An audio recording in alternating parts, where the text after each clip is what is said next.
Amar a pátria faz parte da nossa fé. Portugal é a nossa pátria. Ninguém tem o direito de dizer a um muçulmano português: esta não é a sua pátria.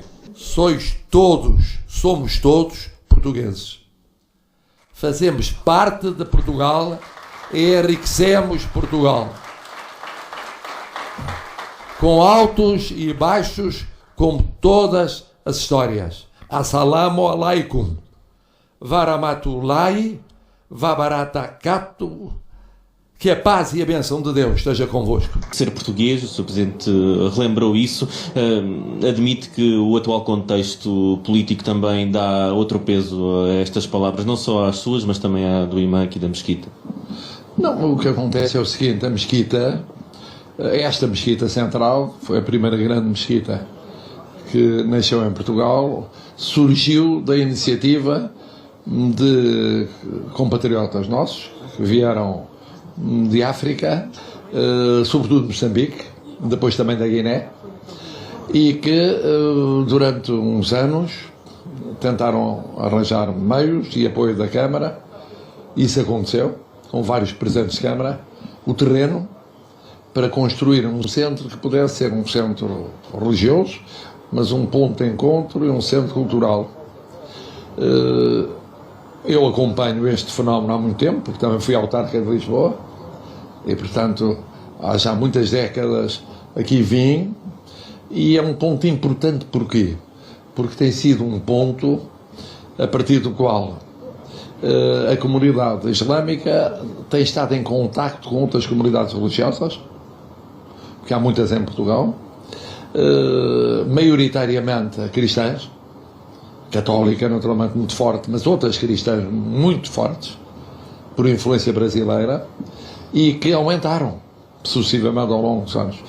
E a colaboração entre essas comunidades e outras comunidades mais pequenas, como são as comunidades, por exemplo, hindus, que há várias, budistas, que há várias, comunidade judaica, que também é pequena, mas forte em alguns pontos do continente.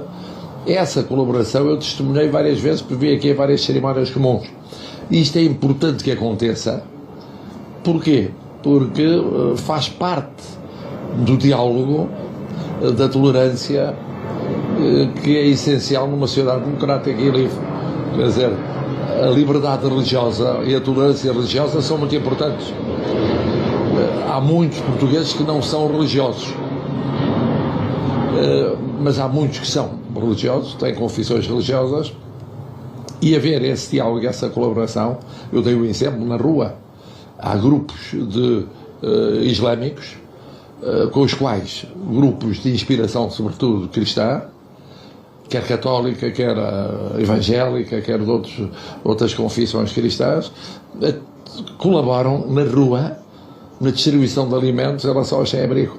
Acha que o discurso de ódio está no pior momento nos seus 10 anos como Presidente? Eu devo dizer o seguinte, eu acho que eu não uso muito essa expressão, não é? Não uso, eu prefiro falar pela positiva sempre, mas eu penso que no estrangeiro, em alguns países estrangeiros, na Europa ou fora da Europa, admito que o diálogo ecuménico tenha sido mais intenso em certos momentos e seja menos intenso agora. No caso português, na rua, na ação social concreta, ainda há pouco comentava isso também com o representante dos mailitas, que tem cá uma sede, que são muçulmanos não integrados na comunidade islâmica. Não, as ações continuam, porque as pessoas precisam, e como precisam, as ações sociais de colaboração entre comunidades continuam, e nesse sentido, independentemente daquilo que muitas vezes é objeto de debate político, o facto de as pessoas viverem lado a lado, terem os mesmos problemas e terem de ser resolvidos os problemas por colaboração das várias comunidades, facilita o entendimento. Diz que estamos no caminho certo, então, para integrar estas comunidades? Não, Quer dizer, eu acho que o caminho é o seguinte: desde o momento em que há problemas comuns, e esses problemas comuns na Grande Lisboa surgiram quando começou a haver em Macedónia o aumento da população da Grande Lisboa, que é dos anos 50 para os anos 60 do século passado, depois anos 70, 80, e se eu assisti depois nos anos 80 na Câmara Municipal de Lisboa, o que era essa expansão, tinha que se atuar em conjunto para acabar com os bairros de lata, tinha que se atuar em conjunto, depois para fazer face agora a novos bairros críticos que surgiram, a somar aqueles que existiam, ou a substituir alguns que existiam, ou completamente novos. É preciso atuar em conjunto e as autarquias precisam da colaboração das várias comunidades. É um facto. Mas os lisboetas vão aceitar bem uma segunda mesquita. Quando esta mesquita foi inaugurada, houve uma boa recepção. Quando se inaugurar a segunda, vai ser assim? O que é que mudou, entretanto? Eu nunca antecipo aquilo que acontece na história. A história não é feita de evoluções, que são evoluções num só sentido. Quer dizer, há períodos da nossa história de maior intolerância.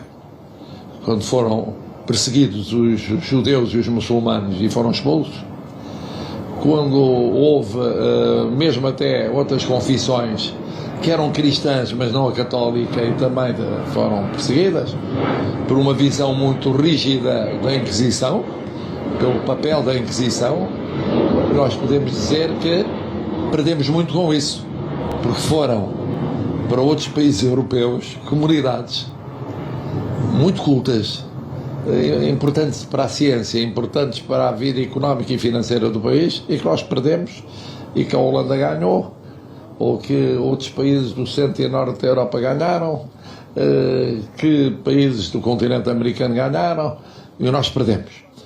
Quando nós acolhemos, e isso teve sucesso e teve êxito, nós ganhamos com isso. Quer dizer, e de facto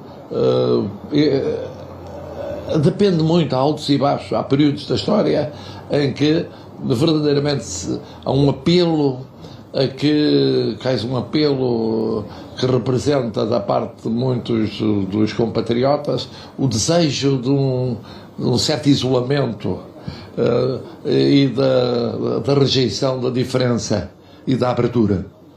Isso aconteceu em momentos da nossa história, várias vezes, e quando aconteceu o resultado não foi muito bom. Não vê isso a acontecer neste momento, nomeadamente as alterações das leis? Não foi muito bom.